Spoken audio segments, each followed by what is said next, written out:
Questão 2 do capítulo 2 do livro do Moisés, volume 4. Eu estou usando a segunda edição para fazer esse solucionário, mas a questão correspondente na primeira edição é um pouquinho diferente. Então eu coloquei as duas e vou apontar as diferenças para eu resolver. Então aqui pela segunda edição, que é a mais atual. Na balança de torção usada no experimento de Cavendish, aí aqui tem uma seção para ler sobre isso, sobre esse experimento. A deflexão do fio de torção produzida pela atração gravitacional entre as esferas é medida pela deflexão de um feixe de luz refletido por um pequeno espelho plano preso ao fio, figura ao lado. Então, aqui, enquanto as massas estão à mesma distância de cada uma dessas outras massas presa na balança, o espelho fica parado. Então, aqui tem um raio que incide nesse espelho e ele reflete aqui. Então, se essas massas maiores forem movidas na direção aqui das setas e ficarem, por exemplo, agora para cá e para cá, vai ter uma atração gravitacional. Isso vai gerar um torque e vai vai causar uma deflexão. Então, o espelho vai acompanhar isso e o ângulo de reflexão agora vai ser outro. Se o espelho gira de um ângulo θ, de quanto gira o feixe de luz refletido. Então, a questão está aqui, a explicação da esquematização da questão. Esse espelho agora vai se mover em um ângulo θ. Agora a questão é encontrar quanto gira o feixe de luz refletido. A questão da primeira edição é quase a mesma coisa. Num galvanômetro sensível, a deflexão do fio de torção produzida pelo campo magnético e corrente é medida pela deflexão de um feixe de luz refletido por um pequeno espelho plano preso ao fio. Isso aqui tudo é só para dizer que esse espelho vai se mover. Então, se o espelho gira de um ângulo θ, de quanto gira o feixe de luz refletido? Aqui também, se o espelho gira de um ângulo θ, de quanto gira o feixe de luz refletido? Então aqui só o contexto é diferente, mas a pergunta é essencialmente a mesma. Aqui eu já fiz a esquematização da questão, olhando por cima. Aqui uma vista superior dos espelhos. Em preto, eu tenho a configuração original. Então aqui eu não enchi de ângulo, porque o ângulo de incidência é igual ao ângulo de reflexão. E esses ângulos são todos medidos em relação a esse tracejado que é normal à interface. Então aqui em preto tem a configuração original antes do espelho girar. O raio incide nesse ponto, que esse ponto aqui está ajustado no meio da balança de torção. Esse ponto aqui não vai mudar, vai ser só o espelho que vai girar. Mas se girasse e o ponto de incidência do feixe de luz fosse diferente, daria o mesmo resultado, porque o que importa é o ângulo entre o feixe de luz, que aqui no caso o de incidência é o mesmo nas duas situações, e a direção normal ao espelho. Então o feixe de luz vem por esse raio, reflete aqui e sai por aqui. Então a última pergunta, que é a que importa, se o espelho gira de um ângulo θ, de quanto gira o feixe de luz refletido?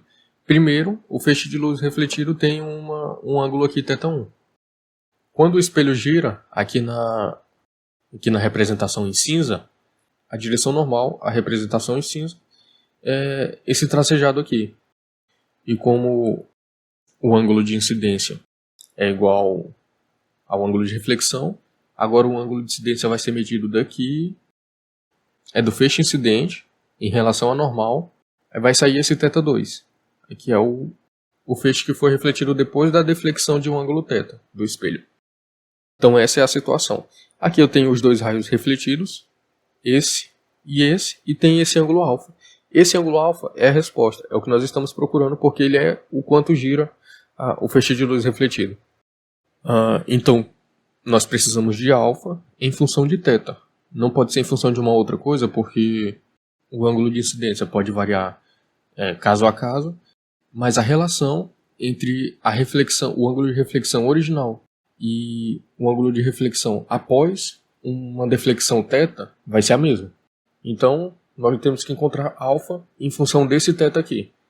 A partir daqui, o caráter físico da questão acaba. E essa questão passa a ser simplesmente uma questão de trigonometria. Encontrar o ângulo alfa em função de θ. Então, a primeira coisa que eu já vou justificar aqui é que esse ângulo entre as duas superfícies normais é esse mesmo θ aqui. Isso eu faço da seguinte forma. Eu vou somar os ângulos intermediários entre essa superfície aqui em preto e o espelho agora na nova deflexão. Aí eu vou ter esse ângulo aqui, que por enquanto, como eu quero mostrar que ele é θ, eu não vou usar isso como hipótese, eu vou chamar aqui de um ângulo beta. Então, o beta mais 90, que é o ângulo que esse tracejado, que é normal ao espelho, faz com o espelho. Então, esse ângulo todo verde é θ, que é esse θ aqui, mais os 90 que existe, aqui eu vou colocar em azul, entre a superfície preta do espelho e o tracejado preto, normal. Então aqui eu simplifico esses dois e encontro o beta igual a θ.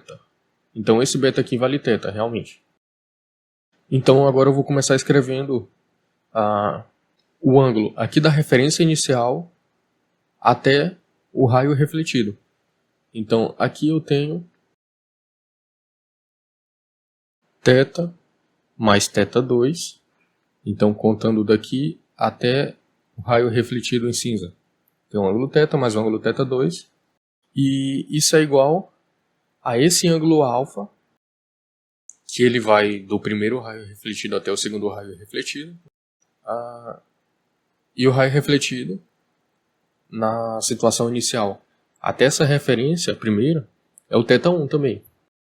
Então, como eu preciso do alfa em função do θ, eu organizo essa relação aqui da seguinte forma: alfa igual θ mais θ2 menos θ1. Agora eu preciso achar uma forma de substituir esse θ2 menos θ1 por uma dependência ou de θ ou de alfa ou dos dois. O que eu preciso é de uma expressão que só tenha os dois para que eu isole alfa. E essa outra relação entre θ2 menos θ1 e θ ou e alfa, a gente encontra partindo aqui desse raio, do raio incidente, até essa referência em cinza. E eu estou fazendo isso porque esse ângulo aqui é θ2. Porque o ângulo de incidência é igual ao de reflexão. De reflexão já está dito aqui que é o θ2. Então eu fico com θ1 mais θ igual ao θ2. Então o ângulo de incidência, θ1 mais θ, é igual ao ângulo de reflexão, θ2. Agora aqui eu isolo θ igual a θ2 menos θ1. Então se θ2 menos θ1 é igual a θ, então vou ter alfa igual a θ mais θ, que é 2θ. Então aqui a questão já está resolvida. Se o espelho gira de um ângulo θ, o feixe de luz refletido vai girar de um ângulo 2θ. E assim a questão fica completamente resolvida.